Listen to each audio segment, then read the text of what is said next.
Main Street in Bowling Green. It's very nice. It really is. It's a very nice place.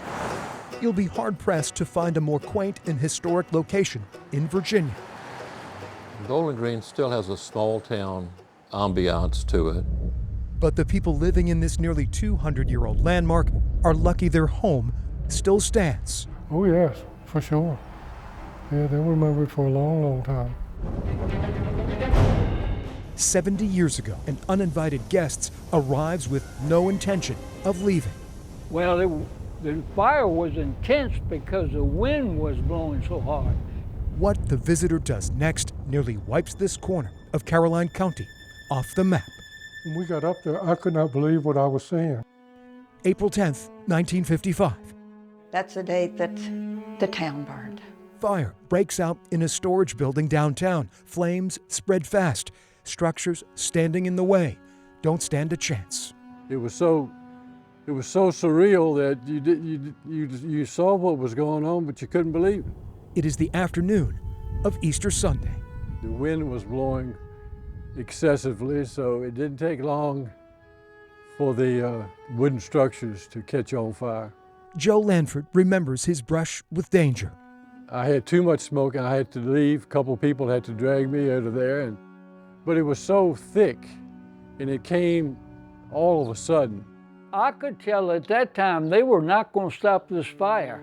90-year-old Bernie Collins is playing baseball. The college student runs towards the fire and quickly regrets his decision. But when that explosion went off and the fire went up, man, way up as high, boom, it was time that we left, and I left.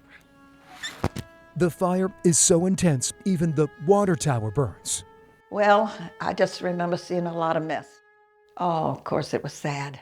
Virginia Limbrick is riding in a car with her family when smoke on the horizon catches their attention.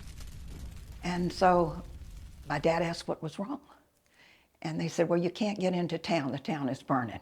16 fire departments from as far away as Richmond pitch in.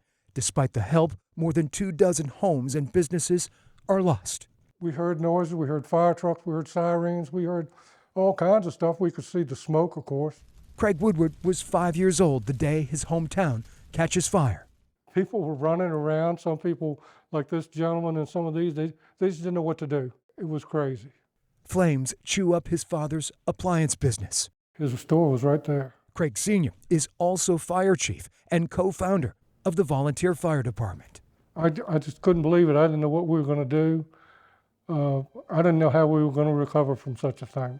But everything else was ashes. I would say it was total devastation.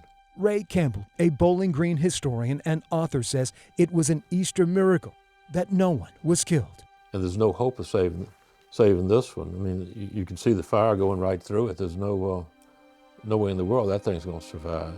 What makes this story even more remarkable? Fire wipes a major portion of business district in Bowling Green. This was the second time Bowling Green burned down on the same date. Town was destroyed by fire 55 years ago to the day, April 10, 1900. 125 years ago, fire swallows up downtown. In an eerie coincidence, the same calamity would fall upon the town half a century later. Well, this is part of my heritage, part of what I grew up with, part of what I know, part of my history. After both disasters, townsfolk rebuild. But every April 10th, some here hold their breath, for that is the date unruly guests leave disaster in their wake. Think of how blessed we were to have so many people come together and to save what was saved in both of these fires. We're not cursed, we're blessed. On one of them's date is 1938, and on the other one it's 1941. To this day, Craig Woodward cherishes a charred relic found in the ruins of his father's business. These are 4 nickels, and they just all melted together.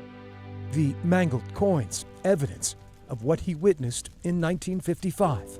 This was just something to remember with and by, that you could hold on to.